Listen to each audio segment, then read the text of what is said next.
On February 13th, 2011, I got an email from a girl that I had dated in 1971.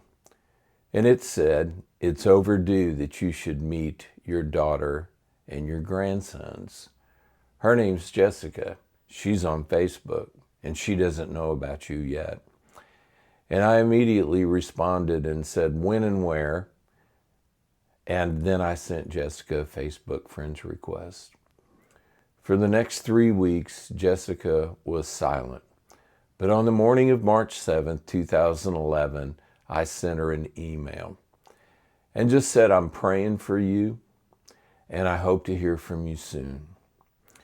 We were doing concerts all day at Daytona at Bike Week that day, and after we were finished, we were sitting in a restaurant right across from the Speedway, and I got an email from Jessica. It was the first time that I had heard from her. And she explained how she felt about the moment that I was showing up. She wanted to know where I had been and why now.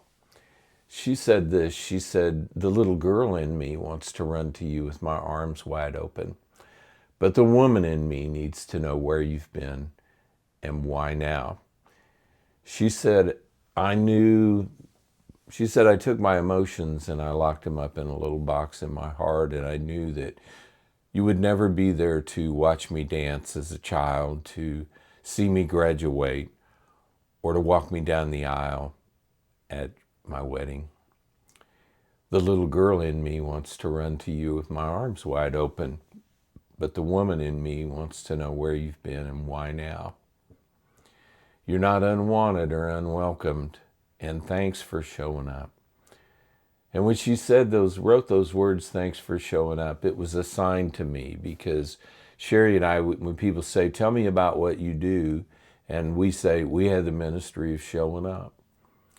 So I took the next 5 hours to write an email. It was the most important email that I had ever sent in my life. And when I closed the email, I wanted to talk to that little girl that was ready to run into my arms. And I closed my email by saying, "Jessica, I hope that the little girl wins." And that's where we got the title for our book, "The Little Girl Wins." And what happened next was just a flurry of activity of texts and emails, all of which, in their entirety, from the time that first email came until the time that we met face-to-face for the first time a week later, all of those emails and texts are in the book, and you can read them for yourself. But it's been a tremendous story. I couldn't believe that I had done something as horrendous as I had done, that I had walked away from her. And I had the deepest grief for those 3 weeks that you can ever imagine. My prayers were only groans. I had a single prayer, and I would pray. Every morning I'd wake up and think about her, and I would say, "Oh God, Jessica." But I also had this hope in my heart. I had this hope that somehow, some way, God was going to reach into my past and do what he does, and that's redeem. I asked the Lord, I said, "Lord, I don't know what to do. What do I do?" And he said simply this is an answer that only God would give. He said, "Love her." And I knew immediately that I could do that. I knew how to love my children. I love my daughter Amanda, my son Jason, our grandchildren. And I knew that I could love Jessica too if I had the chance. And so thank you for going on this journey with us.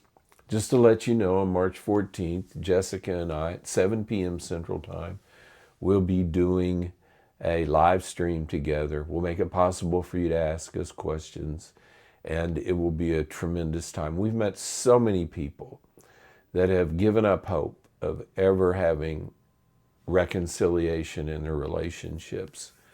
And we hope that just by us doing this, sharing these things, it gives you the courage to hear the voice of God stronger than your emotions of hurt and pain, and to reach out to one another in hope of forgiving and reconciling.